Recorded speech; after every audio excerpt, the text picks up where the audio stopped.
And I remember like I launched off the side of the boat and I landed perfectly like to the side right behind her head, got her head secured, and I was like, oh, I got her. And then it was like immediately huge coil. Like once again, we did not know how big it was. We did not know how big it was. Huge coil just goes over both my arms and slams them together like this. And I'm like, oh, like I've never felt something so strong in my entire life. But I tried to put my hand on her head and just kind of lift it up, and she just exploded like bam off the bottom of the boat. And I thought she was going for my right arm, so I moved my right arm out the way, and then she turned over her own neck and got me on my left arm. I didn't realize they were that flexible. I want you to imagine that you're standing up in a canoe and it's slowly swaying and rocking back and forth, and you're looking down into the Amazon River, and you see a large black hole. And the black hole is caused by the absence of vegetation. And the absence of vegetation is caused by a massive 19-plus foot anaconda that's lurking just below the murky surface. Now imagine that you leap off of that canoe and you jump onto the snake and capture it. And you're forced to wrestle this 200-plus pound giant in this dark, murky water and tread water in order to bring the snake up onto the boat to get a measurement and do an educational piece on it. Now that is the story of my guest today, Christian Cave. Christian is a content creator, an animal content creator on TikTok, Instagram, and YouTube. And he does a lot of catch and release type videos that are educational. And in this video, we talk about the massive anaconda that he captured in the Peruvian Amazon rainforest. Now, in this episode, we discuss the natural ecological setting that you can find green anaconda in, how challenging it was to find them, how he actually ended up capturing it in the end, and a lot of these sort of nuanced things about the habitat that you would only know if you were there in person with a very specific guide. It's a really fascinating conversation. Of course, we discuss the ethics of capturing wild animal for content creation. We discuss the sort of the risk of doing this sort of thing, you know, the risk of jumping into the water and wrestling a huge snake and doing it for the purpose of creating content. And as I said to him, I worry about people like him because they put themselves into these very dangerous situations. And not saying that they're trying to make it over sensational, it's just this trying to produce content for others while simultaneously putting yourself into sort of extreme danger. So we discuss that. We discuss a bunch of other things as well as a children's book that Christian wrote, the other type of videos that he makes. And we also discuss the biblical verse, Genesis 1:26. Now, this is a conversation that I've wanted to have for a long time on the podcast, and I'm not going to spoil it. I'll just let you get to it in when we get to that part of the conversation, but it's definitely a question that I've always had, and I'm glad that we covered it today. Enjoy this episode. It's a fantastic one, and I will catch you afterwards. This podcast is all about improving your reptile husbandry. However, I know not everybody has the time or the money to go out and spend thousands of dollars doing custom builds. Thankfully, friend of the podcast, Josh Halter, aka the Bio Dude, is working hard to make better care more accessible. He makes turnkey bioactive kits for leopard geckos, ball pythons, tortoises, invertebrates, dart frogs, and the list continues to grow. He has spent years testing and perfecting these handcrafted substrates and dietary supplements to create the most effective products. If you visit thebiodude.com, you will see he is a proud supporter of both USARK and responsible reptile keeping, and there is an option to donate to either at checkout. Did you know that in a couple of years, ZooMed Laboratories will have been an active business for 50 years in the reptile and exotic pet keeping community? That is incredible. The only way a small family-run business can actually last that long is if they're doing something right. That's why it's absolutely no surprise to me that ZooMed is offering a bunch of free resources for you and me to help us be better keepers. Later on in this episode, I'm going to tell you everything you need to know about ZooMed's university as well as the ZooMed Education Center on their website. Cool. Well, Christian, welcome to the podcast. Thank you for doing this. Thank you. Yeah, I'm really I'm looking forward to it. Your documentary is incredible. So I would just love to just dive right into that first. We'll get more into your background later, but it's really been like a sensation online, and you did a great job. So first, like, did you just do it? I mean, I know obviously the filming was done by you, but did you edit yourself as well? So I'm a crappy editor, in my opinion. I edit all of my like short form stuff, like my TikToks and other stuff that you see. But when it came to something like this big, I got my good friend, Daniel Bassa. He also has a social media page. He's actually in a van right now touring the US with like a kayak company, showing off all types of cool wildlife stuff. But he's a phenomenal videographer, but also an editor. So the minute I came back stateside from shooting the documentary, I gave him a call and I was like, dude. And he's like, yeah, I caught one. And he's like, you caught one? And I'm like, yeah. And I'm like, I also got it on film. And he's like, what? You got it on film? And I'm like, yeah. And so I sent him like the link of like the raw footage, and he like calls me back an hour later and is like, dude, I don't want to intrude. I don't want to put myself where I don't need to be, but I would love to help in any way I can. And you like telling this story. And so basically I drove all the way down to St. Petersburg, Florida, where he's from. And for like 3 days straight, we just sat in a room, like just watching the footage over and kind of like going about how to create a story. And then I went back up home and just kind of left him with this like Bible-sized hard drive of footage. And he just went through it for months, like putting together things. We're sending back and forth versions of it. And then finally around like April, we got like a version where we were like, all right, like that's a good story. That's like a good short enough where people shouldn't lose interest if like snakes aren't your like thing or whatever like that. And yeah, that's how it kind of went. Yeah. Okay. So because it's sort of, I mean, you have a bunch of other videos in your channel, but that one kind of stands out as this, it feels like it was like designed to be a really clean documentary. Did you, like when you went down there, was your plan to come back with a really nice, clean story of what, I mean, obviously you can't plan what's going to happen. You don't know if you're actually going to catch an anaconda or not, but was because it must have unfolded in the most idealistic way possible for it to end up how it did. Yeah. So the plan was, okay. So everybody basically in 2024 was asking me like, hey, what are your plans for the year? Is there a like target species that you would want to see above all? And early on in the year, I just remember being on like an Instagram live and a couple people kept asking me that question. And I just sort of like randomly said, green anaconda. Like I want to catch the largest snake in the world and I want to shoot like a video on that. Zero plan of like how that was going to happen. No trips booked, no plane tickets even looked at. Long story short, towards the end of the year, things kind of fall into place. I save up enough money doing my part-time job, doing junk removal. And then my buddy, my best friend in the world, who actually, when you watch that video, you might be able to tell, but it's a GoPro filming the anaconda catch. Yeah. And so that's strapped to my best friend, Connor Head's head. And so he, long story short, him and I are best friends. I got him into snakes and stuff like that a couple years ago. He was my former manager at another job I was doing. But at this point, he had a kind of a gap in between jobs and he just had time. And I said, would you want to come to Peru with me and try to go for like the biggest thing I've ever gone after? And he's like, if you're in the water, I'm in the water. And so I'm like, all right, cool. And so this thing kind of all comes together. And I'm in Peru a week before with a couple of other like influencer type people. You guys might know like Fishing Garrett. I got to meet him for the first time over there. It was really cool. And he had gone after anacondas before and like caught them in the wild. And he and some of the other people on this tour were just sort of like cluing me into how you look for them, what to expect, and then also to expect not finding anything at all. Because apparently, despite being like 20 feet long almost in most cases, they're hard to find. Like they're extremely hard to find.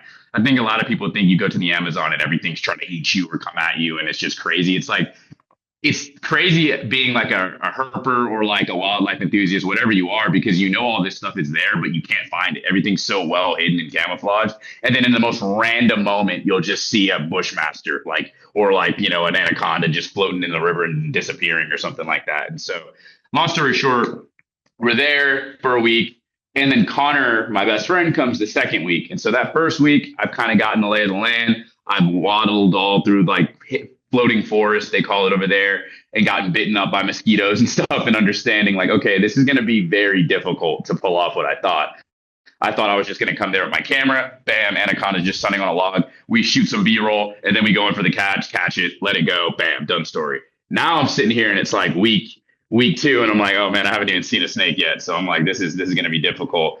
I kind of clue Connor into what we're doing. And then we go to like this really rich area that the locals had told us that they'd seen like a lot of really big ones throughout the history of that area. And so we get there and I guess the plan was to just sort of, we wanted to do, I've seen anaconda documentaries. There's not a shortage of them online, but a lot of them are like produced, you know, you can like tell like they had a National Geographic camera team there or something. And it doesn't matter. Education is education. But if you know catching snakes, you know that like an anaconda is not just kind of like sit there while like a boat of 10 people row up to them and catch it and just kind of perfectly pose for the camera. Most of these snakes have been kind of caught before, then put into the water or something so they can like safely and just storytelling wise put together a shot.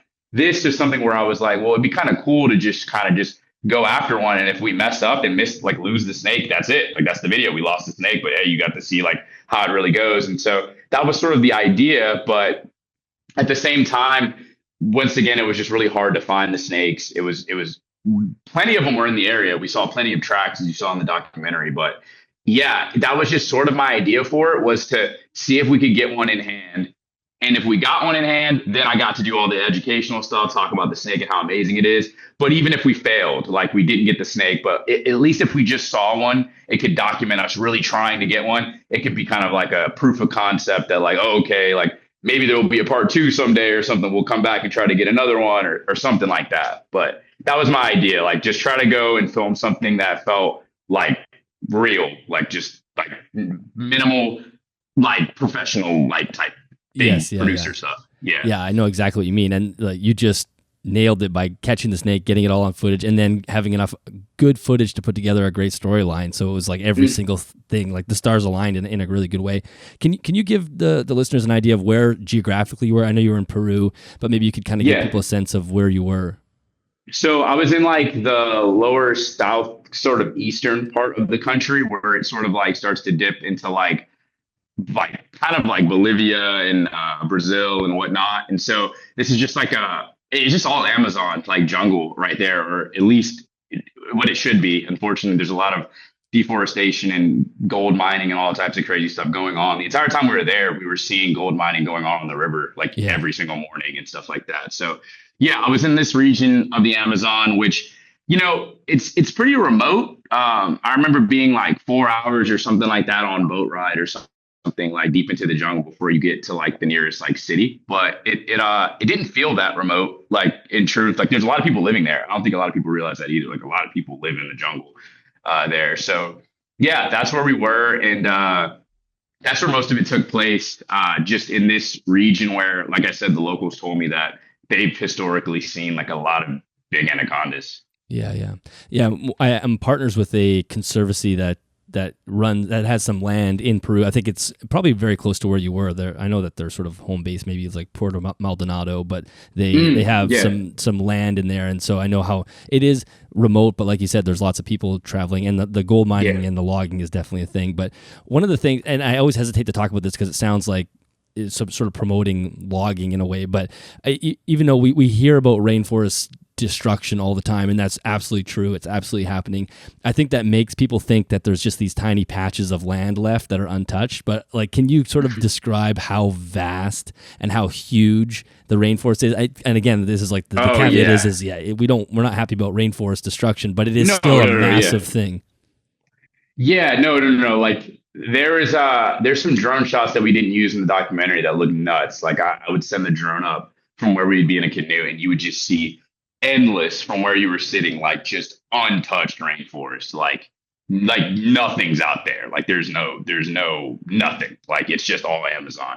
And so yeah, it's very vast. And thankfully, there is a lot of like undisturbed rainforest there, I'd like to say, it's weird though, it only people there are concerned about it, like I was talking to a lot of people about the conservation efforts, and it kind of seems like the same old story kind of rings true no matter if you're in the Amazon or if I'm in the Southeast talking to older guys in Georgia about indigo snakes or whatnot. It Yeah. seems like each generation you kind of get further, it always seems like, oh, I remember when I was younger, this was way more like, if you think this is crazy, this was way more wild. There was always this. And then like, oh, if you thought that was crazy and then, eventually you get to like, oh yeah, this used to be here. So it's something that I'm kind of worried about over there, but at least there are a lot of like conservation initiatives over there where people Yeah. are really trying to do good work and educate the locals and stuff like that. So but yeah, there's a lot of rainforest for sure. Still a And lot. then you'd mentioned the floating forest, so I'd kind of like to give the listeners, the viewers, kind of a sense of the type of, because this is a weird concept that's really just like a specific to the Amazon. Maybe not just only the Amazon, but it's very prevalent in the Amazon. Is these floating forests, and this is where you find anacondas. So can you talk about what those are and like how you navigate through them? Yeah, correct me if I'm wrong, but like this is what I try to explain to people, or at least how it was kind of explained to me over there, is like you get these you get like so like the edges of the river where there's like all the grass and vegetation. From what my guide Fernando Tapia Vera was telling me, is that like over like years and years and years, all of this vegetation just kind of grows and grows and grows and gets real thick and real dense and matted up. And so over X amount of years, you sort of get like a mat that like forms over the river. And to like the casual eye, you can tell it's swampy, but you sort of think that it's like ground that's just saturated. But then you actually walk out onto it, and it's like you're standing on like a waterbed or something. And then you realize you're like, holy cow, like I'm actually standing on this lake or river. Like I'm like standing on the water basically. And then if the weight, you're too much heavy or whatever on the surface, you fall through it. And then you really realize like, oh my gosh, it's all like water. Like I'm literally just in the river. And so the anaconda is, largest snake in the world, semi-aquatic, highly semi-aquatic here. And that's perfect. Like that's like, they love that stuff. They're weaving all in it and swimming all in it. And they can be real hidden in it. So even like a gigantic one, think some 20 plus feet or whatever. People don't believe me when I'm like, you will be standing on top of one and have zero clue. Like maybe its snout and like tongue is flicking up from the surface or something. And then it's shoot, like just gone. And that was the story I heard from a lot of people there, is that like oftentimes my guide was telling us while we walked through, he was like, oh yeah, like be careful. Sometimes you stand on them. And I'm like, what do you mean you stand on the anacondas? He's like, yeah, like I've been in a group before where we were standing on one and then all of a sudden somebody kind of stepped and the whole earth just exploded and this big snake just wiggled out from under us. And I'm like, gee, so it's like that dense under here? Like it's that? And he's like, oh yeah, like it's deep. Like the water is really deep under us right now. And I was like, holy cow. Like it's crazy though, because you don't, like I said, there's even some sections of it where it's so stable that you're literally like, there's zero chance there's a river under me. Like that doesn't make sense. But yeah, it's wild.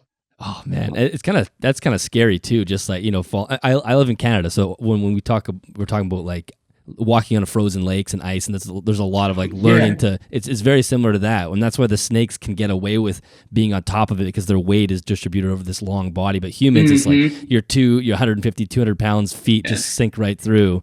And you're under the water. Yeah. And it was funny because, you would be like standing and all of a sudden you'd fall through and you would just feel like all this water kind of flood up your pants and you could feel all these weird bugs and stuff like kind of running around in your legs and stuff. And I always tell people, I'm like, I don't want to go too high, but I was going commando out there for most of that. So it's like, you're getting bitten in weird places down there and you're like, oh, this kind of sucks. Like, you're like, this is brutal. But it was really fascinating. I'm sure there was like so many different species of just insect in that stuff that have never been described just because. Oh, for sure. Yeah. Like they're just in there. Like how are you going to get that guy out of there, until it bites you or something like that. So it's really fascinating. I'd love to like somehow go under it like one day, like get people to be able to go under it and see what type of fish and all types of, I guarantee you there's all types of wild stuff that we've never seen in there. Yeah, for sure. Well, and the fact that the water is murky and cloudy and dark too, right? It's so tannin filled. Like it's like going through like Coca-Cola or something.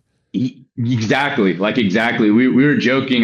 There's like that cheesy movie like Anaconda, like Hunt for the Blood Orchid or whatever. And like my buddy and I were joking when we were walking through. You're like, that scene where like they do like the aerial shot and the giant snake is like weaving between each person in the group, but they can't see it. I was like, it feels like that's literally what could be going on, and like you just wouldn't know. Like it was like you got visibility under the surface up to like 2 inches in the shallow section. Like you could kind of see fish and stuff darting around, but like black. Like other than that, just straight black water. So did you have any like trepidation or fear going into that water? Because to me, I grew up, people know this who listen to the podcast, I'm a swim coach for my career. I was a swimmer for 18 years. I'm used to like crystal clear pool, and just getting into dark lake water, I'm always like, oh, there's a snapping turtle that's going to take my toes off in here. Like I always have that feeling.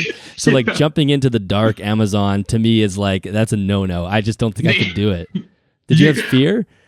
I'll be honest. I besides being really foolhardy about most things, I did have a lot of reservations. But like you said, like not even just, I didn't think, I understand snakes. I'd like to say enough to understand that like I know even the biggest and baddest anaconda out there isn't really looking at me and thinking that's prey. Like I just don't. I think over for how long we've been surviving in the same regions as these snakes, they sort of view us as like predator or like danger. So I wasn't worried about an anaconda. We're thinking like, you don't think one's going to grab your ankle or something while you're going after the other? I'm like, zero chance. But where I was, there are black caimans, which as you know, they get big enough to tango with people, if they wanted to. You're talking about like a 17-foot crocodilian that just looks like literally, their head just looked like a T-Rex or something like that. And a couple of days before we went to the anaconda area, I wanted to see caimans, black caimans. So we went to this lake that was filled with them, like just tons of black caimans in it. And same thing, black water, couldn't see anything in it. And for like hours at night, I would just be, you would like row up in a canoe right next to like a decent sized black caiman, like a 5 or 6 footer, and you would just have to dive off the side of the boat into the water after them. And I wear glasses, these glasses. And so like, there was this one moment where I kept whiffing. The caimans were so smart. It was like their Jacobson's organ or something, whatever was giving it off. Like I would be in midair. If you can watch the film back and see, I would be in midair like a jaguar or something, like coming down on top of this caiman. In like a second before I touched the water surface, boom, they would just disappear. Like they would go under and do a full 180 and disappear. And so I kept face planting in this lake, popping up, and I'm scrambling to get back into the boat quick because I don't have. It's like night. I have zero clue, and like I know there's stingrays in here, electric eels, like all this stuff.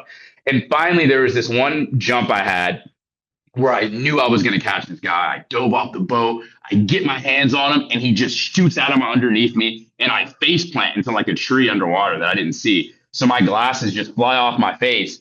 And for the next like 10 to 15 minutes, while everybody's in the boat, like keeping a lookout and making sure there's just not a set of glowing eyes moving in on me or something, I'm just on my hands and knees and dunking my head underwater looking for my glasses. Oh. And I'm just having to stick my hand under logs and in this mud. And the whole bottom of this lake is silt and mud. And I'm just waiting to feel like the weird rubbery skin of a stingray or something shoot out, or to get stuck by something or whatever. And for 15 minutes, I'm looking around, and finally I find my glasses like dangling on like a branch underwater or something. I pull it out, and ever since then I was good.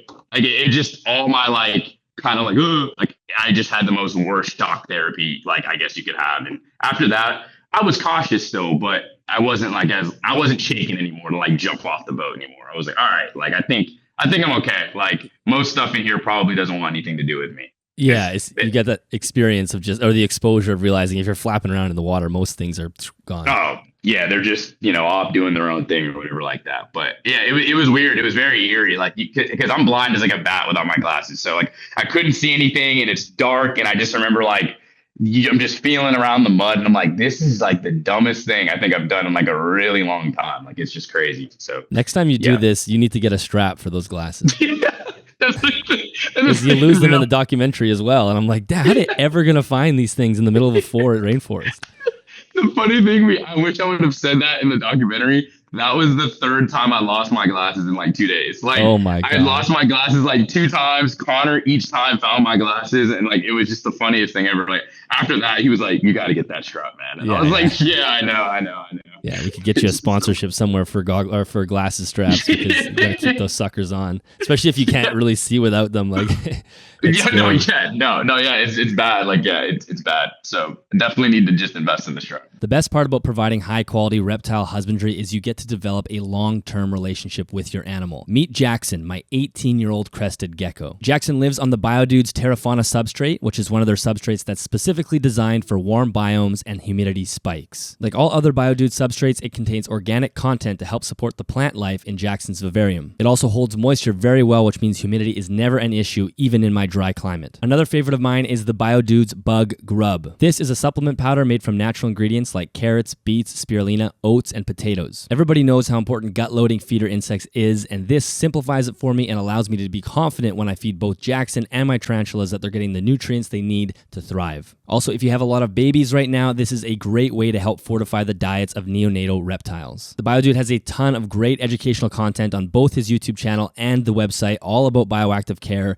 and it's just one of those brands that's doing their part to push herpetoculture into a positive direction and give reptile keeping a better name. I'd love for you to describe those. You'd mentioned it earlier. You guys took the drone shot to above the floating forest, and you can see the tracks, which is almost like an eerie thing because of how much there are of them. And so can you describe what that is? Yeah. So basically, like you said, like the anacondas are really good at like distributing their body weight out across the floating forest where they can kind of sit on top of it. But our guide, when we were coming in, we wanted to know, like, what are we looking for? Like that's always my thing whenever I'm looking for a new species or something. I try to talk to people who have experience with it. He's like, I'm pretty confident we're not just going to see it out in the open. So like, how do I know at least that these snakes are in the area, or is there signs of one being here recently? And he said, yeah, like you'll see literally where like there's all this tall grass and there'll be like a big flattened out matted section. And if it was recent that an anaconda was basking there, which I thought was really cool. He was like, you'll see butterflies and like wasps kind of all around in the mud where the snake was laying because they're kind of collecting up the minerals and salt that the snake may have like excreted from being out in the sun. And so, sure enough, like right when we row in, massive track, like almost the width of our boat, like on the side of this floating forest, and there's butterflies and stuff bouncing all around it. So Connor and I are on go mode, like standing up on the boat, like like okay, wait, is it still here? Like maybe it's just like laying under the water. And we didn't find one that way, like ever in a track, but we didn't realize until our guide said, "Oh, like you have a drone, right?" And we're like, "Yeah." He's like, "Send it up, send it up." And I'm like, "Why?" And he's like, "You'll be able to see the snake." And I'm like, "They're that big? Like you can see him from like the drone?" And he's like, "Yeah, like yeah, you can see him from the drone." And then we send the drone up, and at eye level, the tracks look big, like they look really big because it looks like I always tell people it looks like a truck tire just went through the floating forest, but then you realize like there's no trucks out here. And then seeing them from above when you're like 100+ feet in the air and you just see all of these interwinding and interconnecting tracks, and you start to realize like, holy cow, these snakes are big. And not just that they're big, but they're like here, like they're 100% here. Like, yeah, black caimans make slides and certain other, big animals can make sort of like a track. But those anaconda tracks are just like unmistakable, very serpentine looking, and just like they just weave through the forest real easily and stuff. And yeah, it was really impressive to see those tracks. And that was kind of how we were looking for them the entire trip. Like, okay, track, how fresh. And then sometimes our guide was telling us that like you'll see the track and they're not too far away. They'll just be coiled up somewhere. Like they came out of the water into the floating forest and then they're just kind of donut coiled up somewhere just waiting. And we followed dozens of them throughout that trip. And we never found one in a track. If you notice in the documentary where we found the anaconda, the weirdest thing, it was not a track. I looked at a track on the left side of the boat, pointed to it. Everybody like acknowledged it. And then for some reason, something just told me to look off like the right side of the boat. And I look off the right side of the boat and I just see like a hole like that big in the water. It wasn't a track though. It was just like a hole. And I'm like, oh, that's funny. What made that? And then I just see in that hole like black spot, yellow spot. And I'm like, oh, anaconda. And everybody just like stood up. And then eventually after we're getting closer, I realize its head is like sitting right there beneath the surface and all of that. And then you see us dive in. But it was really strange. Like there was no track leading to that at all. It was like it went under the floating forest or something and then just kind of came up and made a little hole to breathe out of or something like that. Yeah. Really weird. I want to get into the capture right away, but as you were mentioning it, how important is your guide? I mean, it's like an impossible task without that. I mean, the butterfly hornet thing is you'd have to know that land to understand things like that. Oh yeah, Fernando Tapiavera. Yeah, he's really good. He actually does like an eco tour thing called like Wild Tours Peru. He's really good at what he does, and he's not just knowledgeable about the anacondas. I mean, it was like every bird. Like he just grew up in the jungle, from what he told me. He very close ties to like I think an indigenous like native community, and so from just the time he could walk, he's been in the jungle and learning all of these things, and so. Without him, yeah, I mean, I would have been looking in the completely wrong places. I mean, when you see that floating forest area, you would assume anacondas are there, but I had a completely skewed sense of how they behaved. Like I thought I would encounter them more in a river, or I would be kind of searching the creeks at night. And they were telling me, they were like, yeah, they'll be here. Like they'll move up into here at times, but no, like if you really want to find one and like a big one, they're like, you got to go into that stuff. And I was like, oh man, like I was hoping he didn't say that, but yeah, he had a real good understanding of that type of stuff and was pointing out a lot of different things. And it was really cool because I'd point to a track sometimes and be like, anaconda, right? And he'd be like, no, that's a caiman or something like that. I'm like, how the heck can you just like tell? Like it was really cool. Yeah, that's amazing. So bring us to that moment where you're standing on the canoe and you're seeing the spots, and you can tell that there's an anaconda under this kind of dark water. I just, you've made a career of catching animals and having some skill in doing that, but still, A, you don't know how big this animal is. B, the strength is probably something that even if you try to imagine, you're never going to understand it until you have it. I mean, I have a 6-foot boa behind me that when she coils around my wrists, I'm like, how do I get out of this? I feel like I'm going to break her ribs or something. They're so strong. So how nervous were you to do that?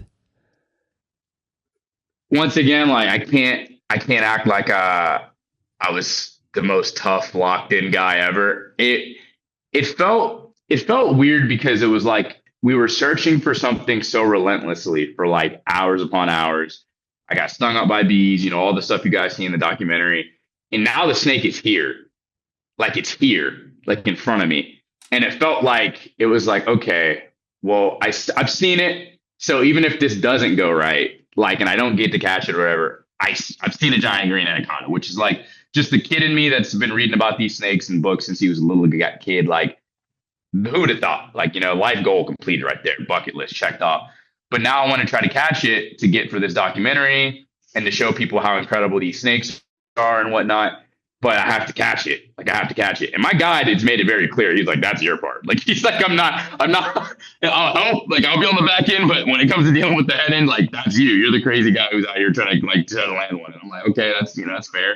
And what gave me a lot of comfort is that, like, I can speak no much more praise than I already have about Connor Head, but like, my best friend, he didn't grow up being like a really hurt focused person. He was a hunter in South Georgia. Like, he went out, so he's used to the woods, but he told me when I first started the job that he was my manager at. He was like, I'll be honest with you, man. Like, I've heard people tell me you catch snakes. I think that's the wildest thing ever. He's like, growing up, to me, the only good snake was a dead snake.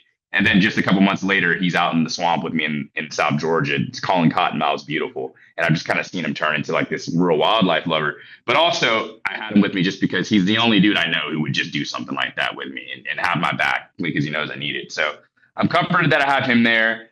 And we're coming in on the snake. And he points out that his head is in the center. And the whole time I was planning this catch back, I was hoping that the snake was facing away from me so I can kind of get behind the head easy and all that. Well, now we're just locking in on each other. So I'm like, well, the snake's going to see me coming from like a mile away. It's going to know exactly what's going on. And so I have this thing where whenever I'm about to do like a really big catch or something I'm nervous about, if you go back and watch my really early snapping turtle videos too, like you'll see me go like, give me a 3 count. Because I'm just like, I've kind of ingrained in my mind that no matter what happens, no matter how scared I am, on one, I leave the boat. And if I completely whiff it and land on my face in the water and the thing gets away, cool, whatever, I still did it on 3. And so like, it's just like, give me a 3 count, Connor. And he does the 3 count. And I remember like I launched off the side of the boat and I landed perfectly like to the side right behind her head, got her head secured. And I was like, oh, I got her. And then it was like immediately huge coil. Like once again, we did not know how big it was. Huge coil just goes over both my arms and slams them together like this. And I'm like, oh, like I've never felt something so strong in my entire life. Like I do junk removal. So I'm used to lifting pianos and crazy stuff over into trucks, and I lift weights a lot. I think I'm strong. I got swatted like a bug, like a snake. If it was just me in the water, like that was my original plan for me to just be the one in the water, I would have been toast. Like I don't think it would have hurt me. It was just trying to get away, but I know for sure that video would have been 15 seconds long. The snake would have disappeared. And so it crushes my arms together, and it was so intelligent that Connor jumped in right behind me. He had a kind of like maybe the lower third of her body in his arms.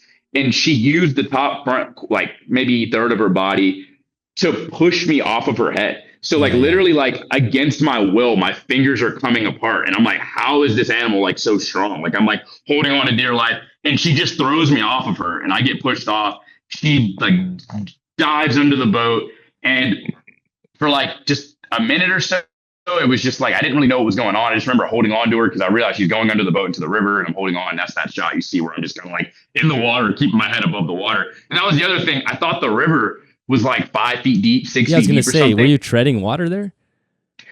Yeah. No. Yeah. And I always tell people I'm so transparent. I'm like, I'm a horrible swimmer. Like I've worked really hard over the past couple of years to get good, but I'm negative buoyant as all get out. So like, I'm literally like, oh man, I'm going to really drown because I'm like holding on to her and I can feel the rest of her body throwing my legs around in the water. And I'm like, I don't know how deep the water is. Like and I can't see. So I'm just like, if she goes underwater, then I'm going to try to go underwater for a second, but I can't hold on. And it was all this just like craziness. But yeah, I just basically, to answer the question, I just remember leading up into that moment, there wasn't really a lot of fear, if I'm being honest. It was just sort of like oh man, this is really like, buzzer beater, like game moment. Like, it was just like, this is the moment. Like, it's like it's really like, if I mess this up or like one or two things kind of go wrong, it's just things are going to get away.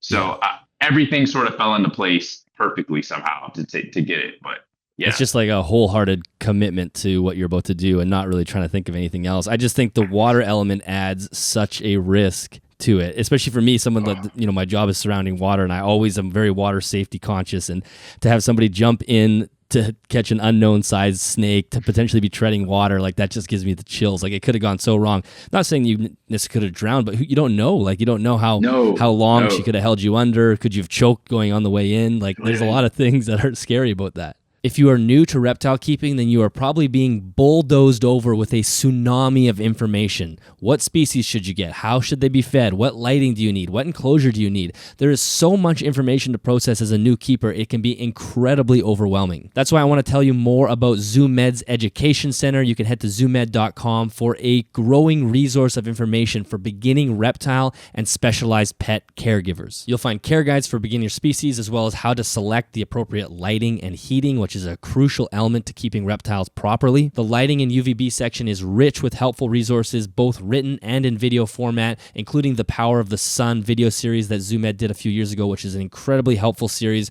for folks who are just getting into understanding reptile lighting. You can also sign up for the UVB reminder newsletter, which will prompt you when it's time to change your bulbs. Now, if you own or manage a pet store, you're also going to want to know about ZooMed University, which is a free online training tool designed to help you train your staff to make sure they fully understand the unique care requirements for exotic pet care keeping, as well as how to pass that knowledge on to interested pet owners. Make sure to check out zoomed.com for more information. Yeah, it was really weird because it was like the floating forest too that I jumped into. Like I was thinking of, now that you say it, it's funny because now I'm thinking about it. It's like I remember just walking over certain sections of floating forest and falling completely through to my chest. So the fact that I was able to like hold myself up, and like that part of the forest was so developed that I could hold a 200 probably ish plus pound snake and myself up without falling through, and us both just completely underwater. Like if we would have both went underwater, that'd have been, well, that's the end of the video right there. Like, you know, hopefully I just come back up or something. But there was a point where everybody in the comment section, my best friend actually made like a comment on it and was like, because I said like, this is the part where I drown. But everybody was like, oh, he was aura farming there, or he was being dramatic. And I'm like, no.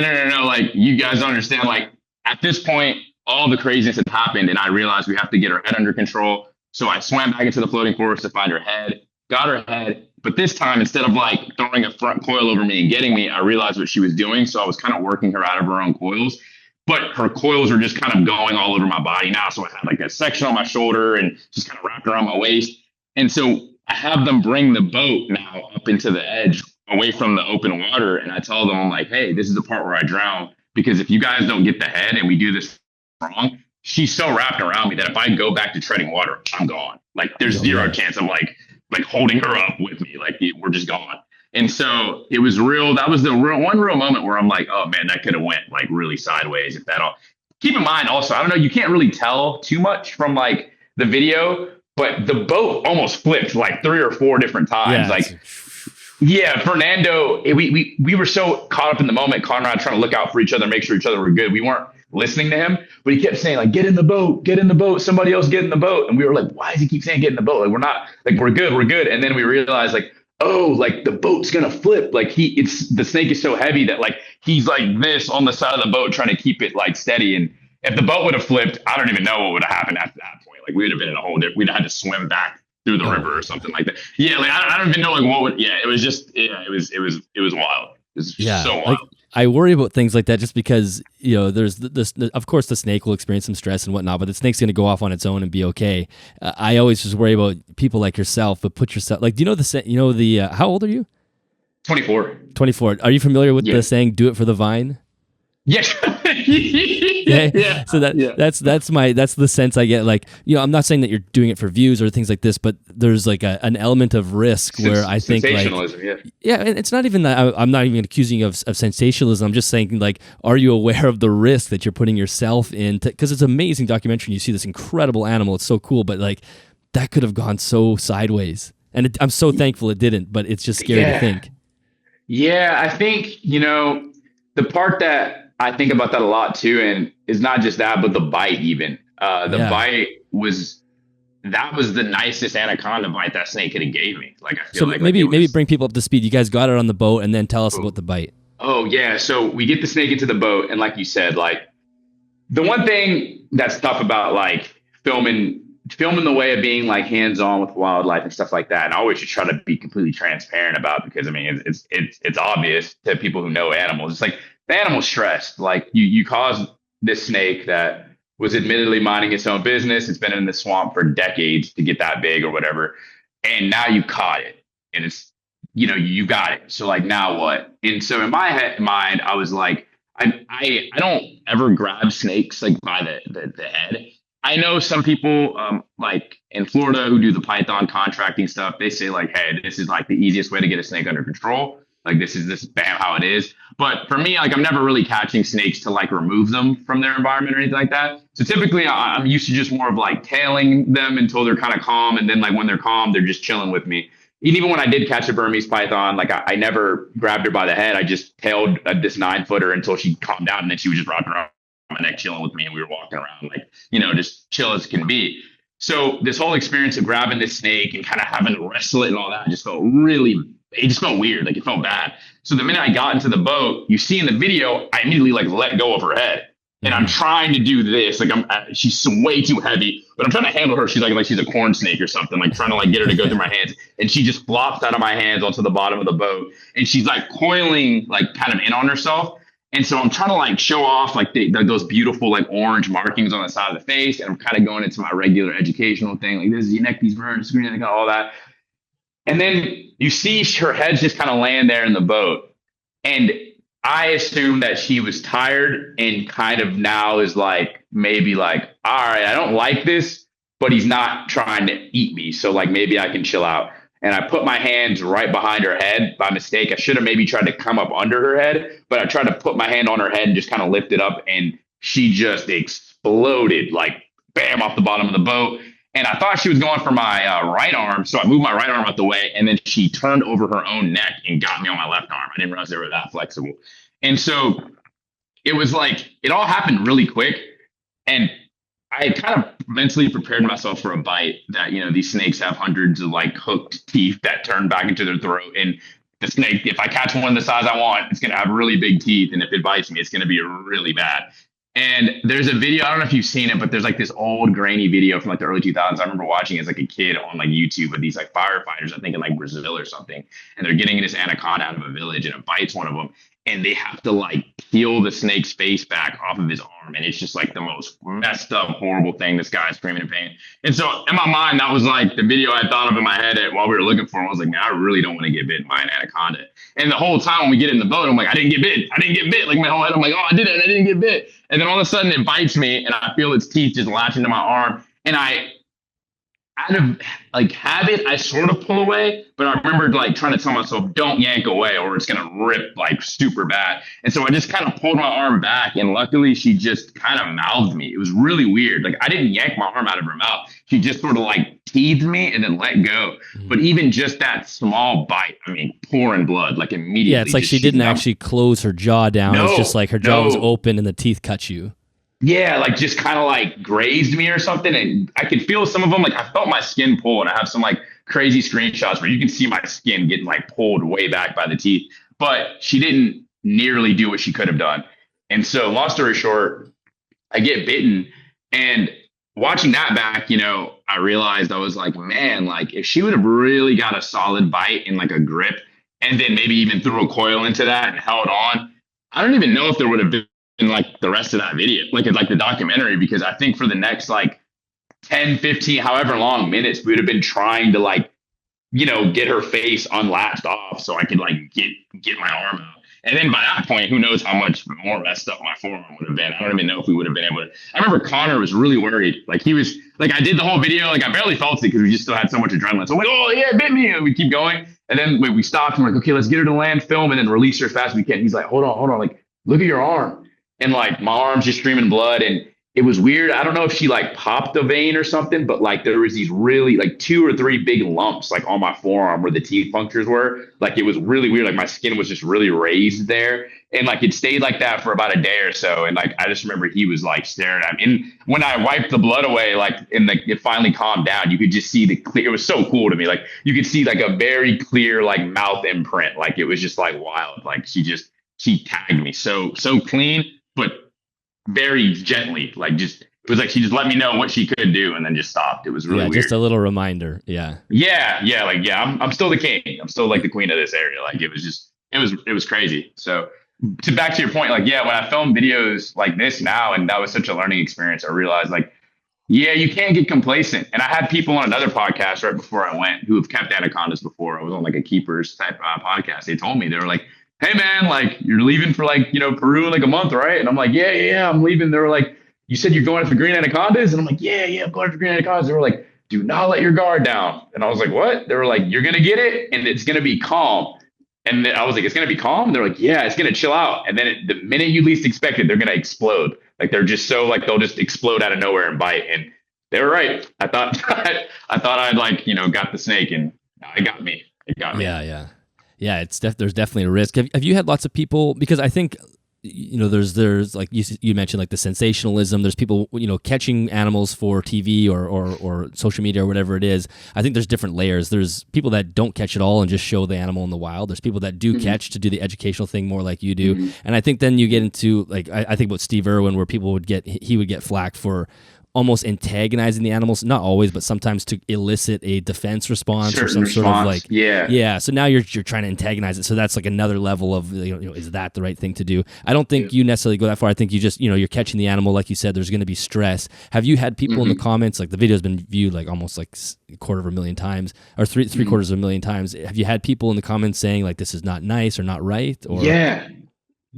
And I was talking to somebody else about this on like another like kind of interview like this a couple weeks ago about it, and they asked me like, what's something that gives you like hope about wildlife stuff lately? And I said, the fact that people are kind of commenting that type of stuff under my video, and they kind of like, huh? And I was like, yeah, because I feel like there's this cool interview clip because we just brought him up of Steve Irwin where he was talking about a tiger shark that recently had they got to relocate or something like that off of this area of a beach where it kept showing up. And he was like, how about this, Mike? For the first time ever, people were concerned about the well-being of a shark. And everybody started clapping and stuff in the audience. And they were talking about his work and how people are starting to care about crocodiles and snakes and stuff like that. And I started to think about it, and I was like, you know what? Even though these people in the comments are calling me an idiot and they were hoping that I died, like they're saying like that, I hope I got eaten or something like that. Like, that's kind of cool. And people are like, what are you talking about? I'm like, because like, if you think about it, they're like on the snake side. Like they're like on like the animal side. They're like, yo, that thing was minding its own business. Snake was doing its thing, being an anaconda. And this idiot came and jumped on its back and got bit and all this stuff and da-da-da-da-da. And so, yeah, I've gotten those types of comments. And I like the ones obviously that are more of like, hey, that's stressing the animal, like leave it alone, versus the I hope you die. Like ones like that. That one's kind of like a little hard to swallow. But like I'm okay with it, and I understand it because, like I said, like they're thinking of the well-being of the snake. And like I said, I try to be transparent to anybody who asks that. I'm like, yeah, there was no part of that where there's a difference for sure. I can tell you in the temperament of the snake from the beginning of the encounter to the end. By the end of it, we could have just held her and she would have just kind of been chilling with us. She sort of like calmed down. And when we let her go, she just shot back off A-okay into her swamp. We didn't hold her overnight or anything crazy like that. But yes, like, if anybody ever, gives me flack for catching animals, which they do, or in the comments, whether it's snapping turtles or whatever, I try to take it as like, yeah, like, like you can't deny that, you can't, I'm not going to act like every turtle I catch or snake I catch is like happy to be caught. For them, it's a stressful moment. But I will tell people, if you've ever been without me or been with me out in the field, if you ever are, like, I try to keep things as quick as I can. I don't catch things and try to get bitten or anything crazy like that, or letting stuff bite me or whatever. I always try to catch something, do it in one, maybe two takes if or whatever, if I have to. And then I just let it go. Like there is no like, oh, let's hold something overnight and try to make this look this certain way, or let's hold it and keep holding it until it does what we need it to do. Like it's just, oh, okay. If the animal's just not wanting to pose for the camera and he's just freaking out, okay, let's let it go. Like, there's always another chance some other day to try to film something. So yeah. I got in that comment, and honestly, I respect it, if it's in good taste. Yeah. I mean, it is amazing. You can get basically a 20-foot snake, and to show people that it's not actually first defense is to like try to constrict you and kill you is amazing. No. Opposed to like something like the Coyote Peterson model, which is like get the animal, get it to bite you, and then have this response. And is that really going to help people respect those animals, or is it going to have people have like a high level of fear for them? You know, there's a trade-off there. Yeah, it is a trade-off. And at the end of the day, it's like, I guess it's different strokes for different folks. You know, a lot of people do different things in the pursuit of like what they believe is like conservation or education. I try to like take everybody's approach, you know, to be what it is and try to trust people's intentions the best that it can be. And another thing is too, I'm always just looking for people to like correct me. I'm like, hey, if you see I'm doing something, you think I could do it better or whatever, let me know. I got a lot of other creators and wildlife people who are, you know, they'll reach out to me if they see me do something that they think could be like too risky, or if they think it could be something that's too specific to giving away the habitat or location of a certain species or something like that. They'll be, hey man, just so you know, like da da da da. And I try to take all that in, like, oh okay, yeah, and remodel it, you know, or try to do the best I can to take criticism. You know, I want to do good. I don't want to, you know, hurt animals or, you know, do anything unethical. You know, I try to do it as best as I can. Yeah, no, that's great. Let's finish off with finish off the Anaconda story with getting the measurement, because I don't think you gave us the official measurement. You guys did measure. So how large was she? She was 19 feet 2 inches. 19 feet 2 inches, and big. And that's what I'll say it was with the measurement technique that we did. Basically, the only way we knew to do what we did was to take this rope I brought, and we just measured from the tip of her snout section by section down her body. And if any of you guys have ever tried to like measure a snake or even just hold a snake still when they don't want to sit still, you know, they just kind of kink and it's like super hard to do. So we did it like 2 or 3 times. I think this first time we got like 18 foot 10 or something like that. And then it was like the second time we got 19 foot and some change. And then the one time we did it where we were like, okay, we're going to try this one more time before we let her go. Let's just try to get her as straight and like rectilinear as we can for a second. And then we're just going to like, even when she moves, we're just going to try to go with it as best as we can and da-da-da-da. And then that one was like 19 too. So it was like, I'm confident to say she was over 19 foot. I don't want to just put 20 foot. Like, I don't want to just say like, oh, I got a 20 footer or whatever like that. But I have heard some people tell me that I mean, obviously we weren't going to do this, but if you were to like, if it was, let's say it was to pass away and you were to actually stretch it out without any of the movement, they were like, oh yeah, that snake would have been 20 foot. Like they were like, yeah, it would have been like around 20 feet. And I was like, oh, yeah, because every coil contracts the muscles and basically almost effectively makes a short snake a little shorter in a way. Right. So I'm just confident in saying that like really all I wanted was a snake that people viewed as like, wow, that's impressive enough to like watch the video and learn about the snake. And so I was like, I don't really care if you're 15, whatever, like you just look big. Like I was like, you're just like, she was, it was cool because she was very well developed, like mature, like her muscles and everything. And her head was just huge. Like I've seen a lot of, it is weird because now I'm like an anaconda snob. Like I'll see other people like catch them on Instagram or something. And I'm like, that's a tiny one. Like I'm like even if it's like they'll put in the caption 17 foot or 18, 19 or whatever. And I'm like, but look at her head. It's not that developed or whatever like that. Like I'm like, this one was like, she was eating Caimans or doing something right. Like and I remember when I was looking at her up close, she had all these like big like cuts that had healed over. But I was like, man, she must be taking like the biggest cappies down and like all these crazy things that are biting her when she's like, she was well fed and like the only thing I really wish we could have gotten for the documentary was like a weight. I wish we would have brought like a big like pillowcase or something and like I don't even know, like some of those scales or something, you know? Like, I don't know how you even do that. Like a fish scale, yeah. Yeah, because it was like, I tell people, I'm like, I underball, like I lowball it because I don't like to be the guy who's like, oh, it was like 1,000 pounds or whatever like that. But like, I would safely say she was over 200 pounds. Yeah. Easily. I don't know how much, but like the heft of that snake was insane. Like it was like how heavy she was. It was ridiculous. How big, like at her widest spot, her largest spot, how big around? At like her thickest part, I mean, it was definitely thicker than like, it was like around my torso. Like I wouldn't say like it was like wider than my body, but it was like laying down next to her, she looked as thick or maybe even just a little bit thicker, like a little bit less than me, but she was really like dense and like in her midsection. It was really cool. She was big. Yeah. Do you ever think about people keeping them in captivity, not necessarily passing judgment on whether or not, but like I'm curious because a conversation I had with somebody else who lives and does lots of touring in South America, he had said something that you'll probably agree with, is that he's never seen an anaconda on solid ground. So he's, including the floating forest as not solid ground. So these are animals that are basically almost completely aquatic, besides the fact when they're floating on these like basically natural water beds, and that's a difficult thing to replicate in captivity. I mean there's probably ways to do it, but also just the size. So do you think do you think people should have these in their private homes? Do you think this should be more of a zoo thing? Or It's kind of a hard one to say. I have a lot of friends who are keepers, and I have some friends that I think have kept or are currently keeping anacondas. I'll say this, like, I've always been more stoked and excited off of like seeing stuff in the wild, like seeing snakes and things in the wild. I think that there are a lot of people who do captive keeping as best as they can, and they replicate natural habitats, and they try to like suit the animal's dietary preferences and things like that the best that they can. And I think that's super cool. When it comes to like anacondas in captivity in particular, kind of like what you're saying, like, or you said your friend said, like, I can agree. Like, I've never really seen one.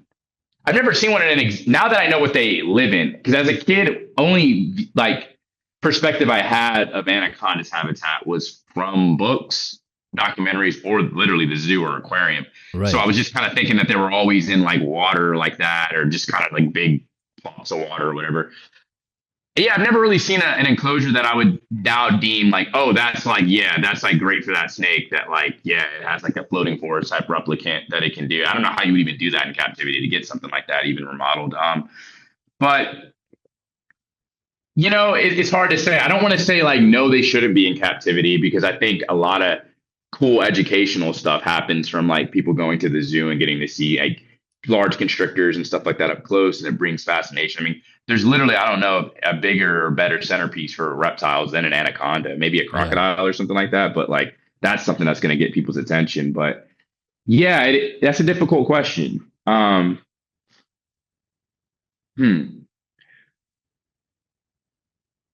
would say, yeah, I don't know. Yeah, it's a hard one. It's just one of those things where when you see the wild habitat, you're like, oh man, that is difficult to replicate. I guess it's the same thing. I guess if you go with penguins or anything, that has like a certain habitat. It's like, how the heck would you even like? They're doing the best that they can, but how the heck would you really recreate like this for captivity? But does that mean that they shouldn't be in captivity? I don't know. Like, there's a lot of good, I feel like, that comes from that type of stuff. But obviously, like, in a perfect world, my preference would be, see everything out doing its own thing, ripping it up. Yeah, in the wild. But yeah. Well, I want to take a kind of a left turn here, because I think that kind of wraps up the documentary. I really encourage people to go check it out, because it's incredible, and you get to see this unbelievable snake. And it's short. It's like 20 something minutes. Can you show the tattoo? Yeah. It's like fading already. It's like so thin, but yeah, I got this tattoo. There we go. It says Yacumama in the middle, which was like the native name for like the anaconda, and then like the country of Peru, like around it. And that's cool. Fernando's cousin, actually, my tour guide's cousin, she was a tattooer in Peru, so she did our tattoos. It was really cool. Oh, okay, very cool. I'd love for you to expand on Genesis 126, because this so I've seen this in your bio. I think it was on maybe in the kind of the subtext of your book that we'll talk about later. But there's so many different ways to interpret that verse, and I would love to know, maybe you could recite it, if I'm not sure how well you know off the top of your heart, but then you could I would love to know how you interpret it, because some people could look at it as like, destroying the forest and taking everything for ourselves, and so I'm curious to see how. Yeah, so I'll let you know with that. Yeah. So Genesis 126, and then God said, "Let us make man in our image and after our likeness, and let him have dominion over the fish of the sea, over the fowl of the earth, over the cattle of the land, and all over the earth, every creeping thing that creepeth on earth." And so I'm a Christian. I grew up Christian.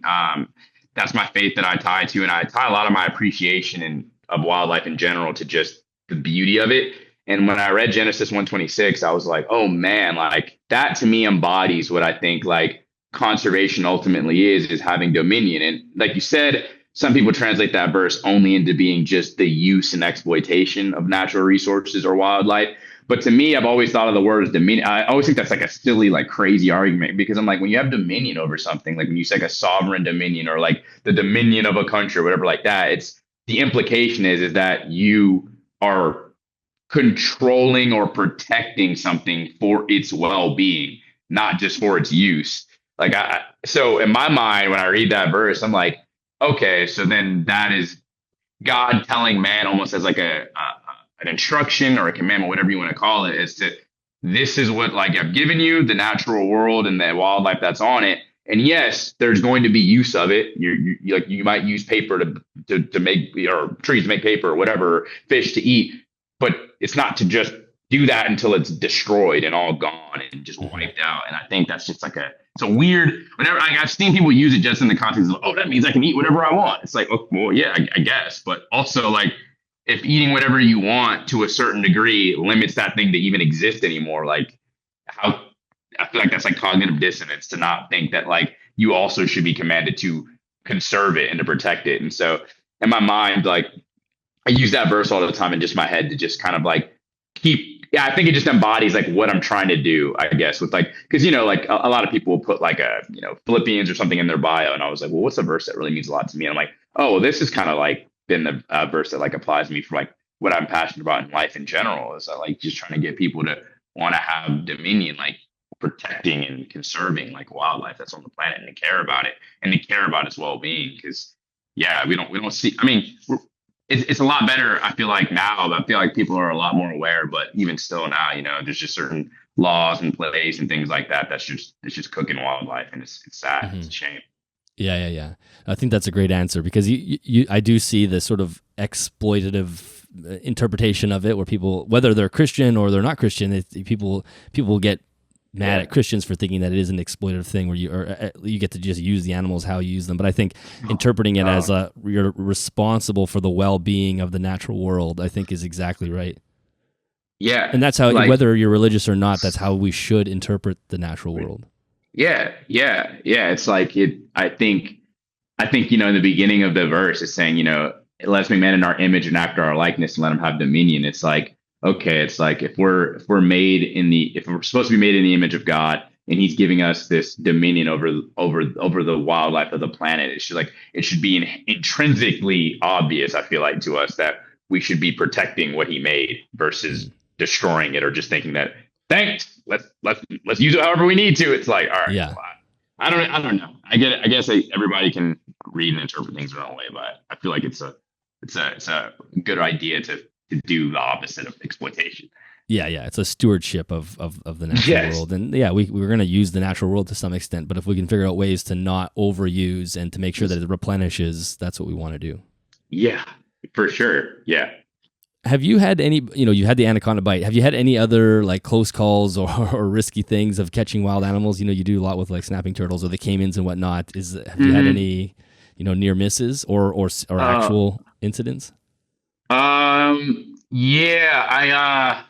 been getting to do a lot of work with like alligator snapping turtles and stuff like that lately as a part of like just like actual like conservation, like research with my state's like research program and whatnot. And I've been having a lot of fun doing it. And I haven't really had any close calls with alligator snappers. Like everybody kind of always watches those videos and thinks like, oh, he's gonna get got one day, but you have to really kind of like let your awareness lack to get bitten by those, I feel like, or just not be, too aware of your surroundings. Like I've never really had an alligator snapper almost bite me or anything like that. But I have had like some of the other turtles we catch in the traps, like soft shells. I was holding a really big Florida soft shell that they come into the same traps you said because they like the bait too. And there's these really pretty like ones in the area, South Georgia that I'm in, that they get this kind of piebaldism on their face. Where like they'll have like their regular kind of black head and then like patches of white. It looks really cool. And I was like, there was 2 females in them and they were big. And I like bear hugged them and picked them up to like move them. And I put one down to like let it go. It goes away. And then while I was still holding this one, I felt something just grab my shirt. And I looked down and it literally bitten me. But like somehow, and my shirt was like completely pressed against my skin. So I still don't understand how it didn't get me. But it just literally like pulled my shirt and let go. And I was like, whoa, like And if you've never seen a soft shell, you're probably, oh, it's just a soft shell. But like, if you've seen like a soft shell's like maxilla or whatever you would want to call it, like they're the plate in their mouth where they crush, like they'll eat like the corbicula clams, like those small little invasive clams that are in our streams. Like they'll crush them, like just like the other alligator snappers and all the other stuff do. So they have a pretty bad bite, like a strong bite. And so I was like, holy cow, like that was kind of close. That was just a couple of weeks ago. I've been bitten by a myriad of like snakes, but nothing that even comes close to the anaconda. I've never been envenomated or anything like that. I don't really like I hope not. I hope that stays true for the rest of my life. I know I was handling some cow killers too last summer, some velvet ants. It's kind of like a goofy video on my page, and I was like, they were chilling with me, and I was holding these females, and they're really cool. They're walking around all over me, and then like I'm like looking at this one while my buddy's trying to film it to get some like cool B-roll, and it's like literally I have like my thumb up, and it's just sitting on my thumb, and I don't even know what I did wrong. Like it was just like sitting on my thumb, and we're just staring at each other. And then she just like kind of like stood up on my thumb, and I just see that, crazy long stinger like come out of her abdomen, and she starts tapping it on my thumb, and I'm like, oh, and I just like licked my hand. I felt so bad. She like was crawling away on the ground and disappeared, and I was like, what did I do? And my buddy was like, what happened? And I was like, she just like, I don't know, like just got mad and just stood up and just started trying to sting me. Like it was like the weirdest thing ever. So every once in a while, like I'll have something kind of come close, but I haven't had anything like life-threatening, thankfully. Like it might look to like the average layman, it might look like, oh, this guy's nuts. He's like picking everything up and doing the craziest stuff. But like truthfully, like I understand that like if I were to get like seriously mangled or hurt or like bitten by something that like almost kills me or something like that, like it would kind of set a lot of what I'm doing like back on its heels, because I do have people that follow me just for that. Like I know that like they'll say it in the comments, and it's eerie. It's almost like a memento mori. Like it's like, okay, I got to remember, like, there's some people watching who are just watching for me to die or like to almost die. And then they can be like, told you snakes are evil. He finally got. And it's just like, all right, like I gotta make sure I'm handling things correctly and, being smart. But, if you're, doing that type of stuff, things are going to come close or happen every once in a while. But nothing so far that I've been like, oh, almost died there or anything like that. Yeah. And then for people that don't follow you on Instagram or TikTok, can you just tell, like, what sort of content are they going to see when they, I mean, you probably alluded to it already just by, catching animals, but what sort of things, like how constant do you post and what sort of things are you trying to expose people to? Yeah, so if you follow me on any of my social medias at like Caveman Wildlife, I try to make content about like educational content about wildlife, but kind of on a hands-on and upfront way. I grew up watching Steve Irwin, and for me as a kid that grew up in a household where I was taught that like snakes are scary monsters with, malintent for people. For whatever reason, my parents still let me watch Steve Irwin, and he taught me the exact opposite because he was bringing snakes up real close to the camera in his hands and showing you that they really want nothing to do with you and they're not horrible, evil, ugly monsters. So I've just kind of tried to do the same thing with my approach, but I try to do like all types of different animals, from like snakes to frogs to turtles to insects. But a lot of my content is about snakes and stuff. I'm just a snake guy in general. I love them.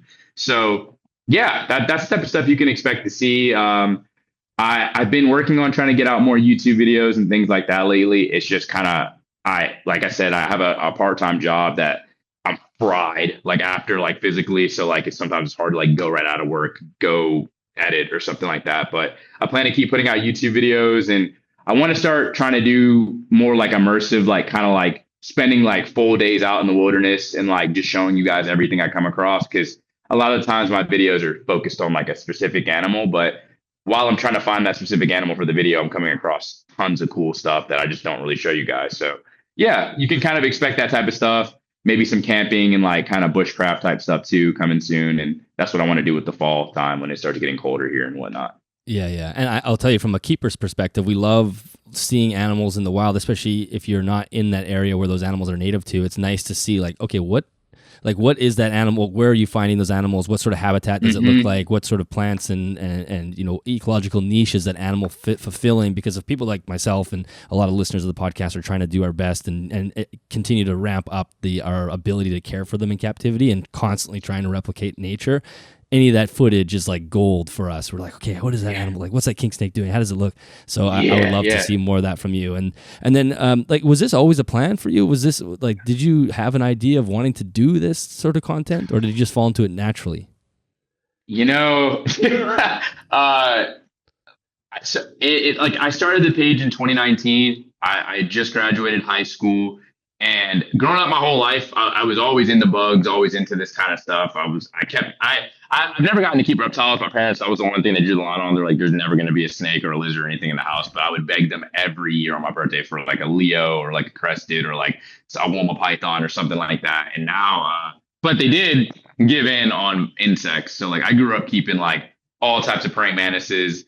Before I got on this podcast, literally in my other tab up here, I was like on a website looking at scolopendra, like the giant centipedes. So I'm like, man, I still never like owned like a gigantea or anything like that. But anyway, like that was my thing. And then I sort of kind of went out of that when I got to high school, but I got into like kind of like theater and got around to the people who were into performing arts or whatever. All that happens. I graduate high school and I kind of don't really know what I'm going to school for. My parents were like, go to college, like go to school.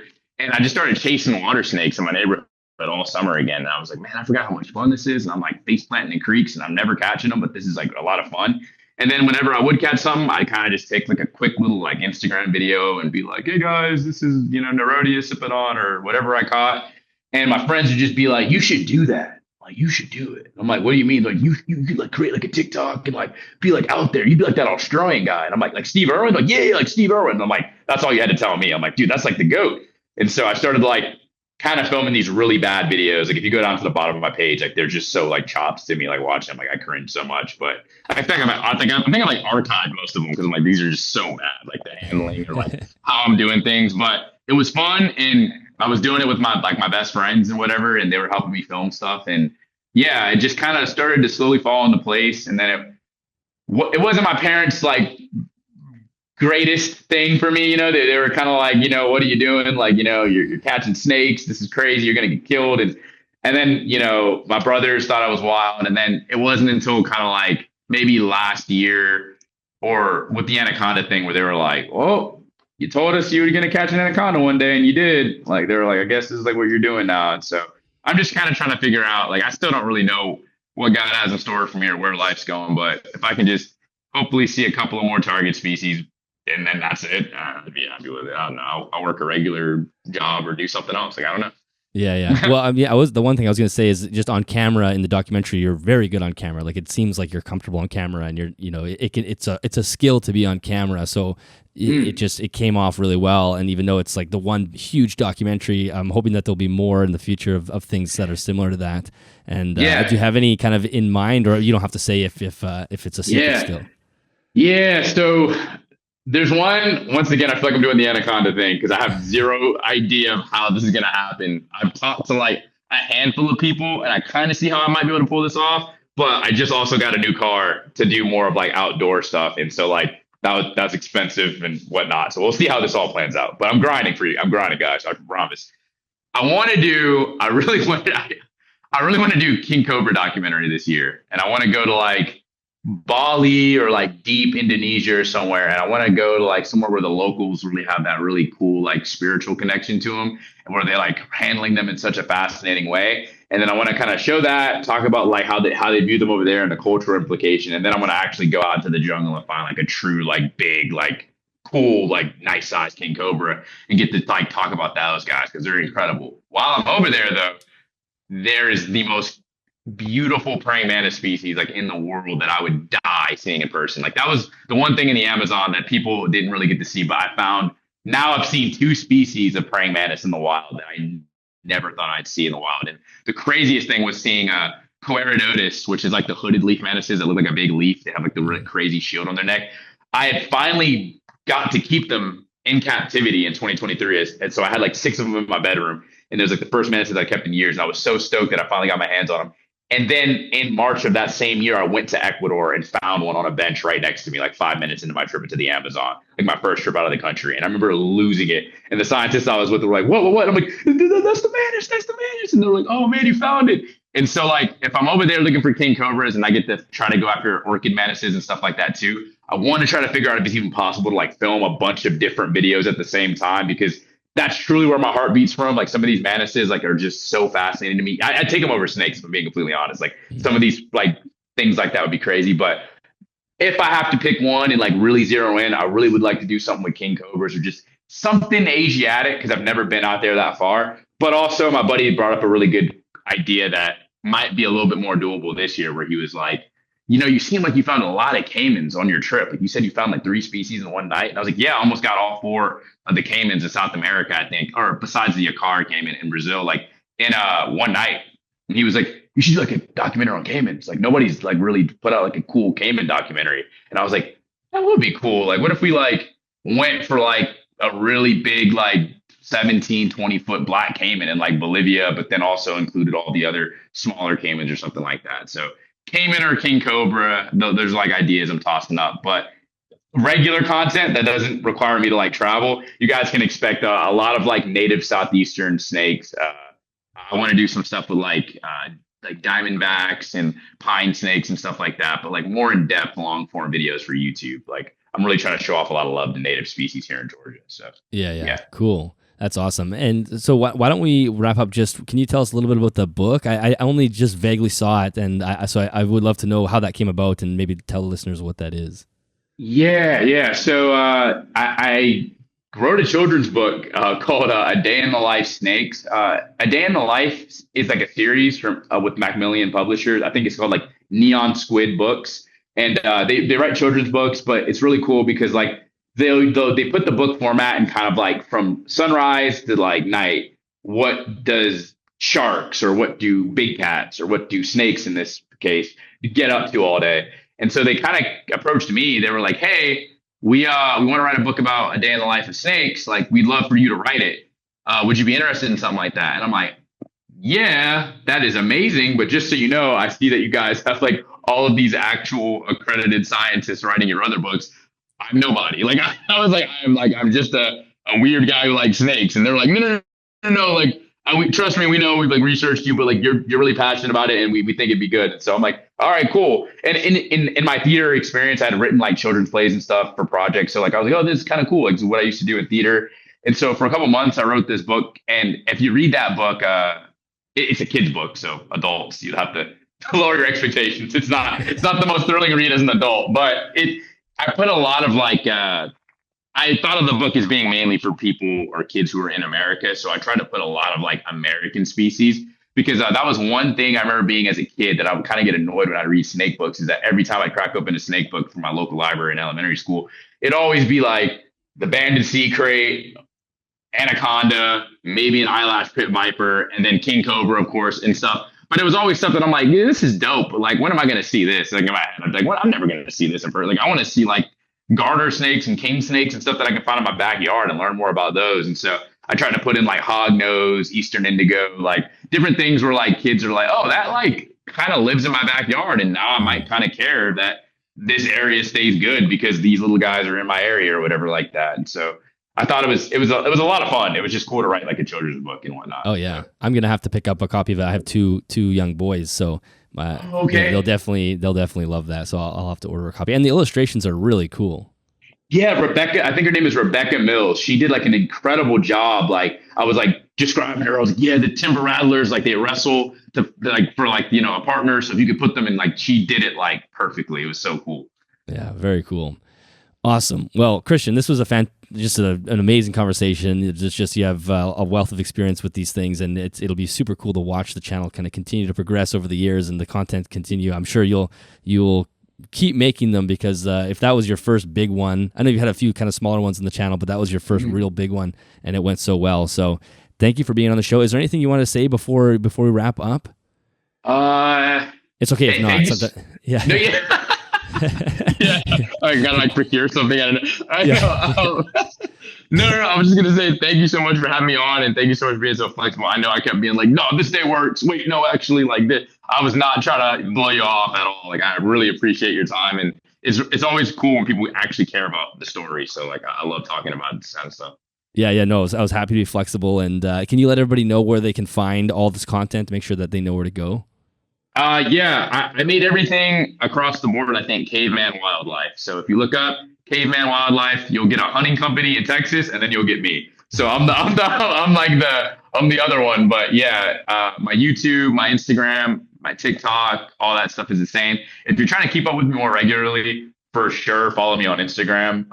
TikTok keeps taking out my videos, so I'm trying to get back to posting on there this month, but they don't like me on there anymore. But YouTube seems to now be growing, so I'll be primarily like Instagram and YouTube. Cool. Awesome. Well, Christian, thank you so much for being here. This was an absolute pleasure. Thank you. I really appreciate it. All right, that is the end of that episode. Christian, thank you so much for being a guest on the podcast and sharing your story. I mean, I think it's an incredible story. I know that, as we mentioned in the episode, there's many people that will be, I think, not happy with catching wild animals for the point of content creation, but I think there's probably a time and a place for that sort of thing, and I think the documentary really got to show how incredible these animals are. Not only just the animals themselves, there's this massive, majestic beings of the rainforest, but also the beauty of that natural part of the world and how it actually looks when you're there in person. So I thought that was fascinating. And yeah, thank you for sharing your story. Listeners, if you enjoyed it, make sure you let us know. You can share this podcast on social media as well, at Facebook and Instagram. That's a great way to share the show and find new listeners. You can make comments on either Spotify or YouTube as well. I do see all of those. I can't respond to the ones on Spotify, but I can respond to the ones on YouTube. If you'd like to further support the podcast, you can head to animalsathome.ca/shop and pick yourself up a shirt or a sweater. $5 is automatically donated to the Amazon Rainforest Conservancy. That was the conservancy that I mentioned at some point in the podcast. So if you do want to help support the podcast, but also donate to charity, donate to the conservation, you can do that. I always make, usually every couple of months, I'll do a donation that reflects the t-shirt sales that have come through. Or you can head to patreon.com/animalsathome and become a Patreon member there, and that really does help keep the lights on in here. Plus you have early access, ad-free access to the episodes. And I think that is it for this one, everybody. Thank you so much for watching. Please let us know what you thought, and I will catch you in the next one.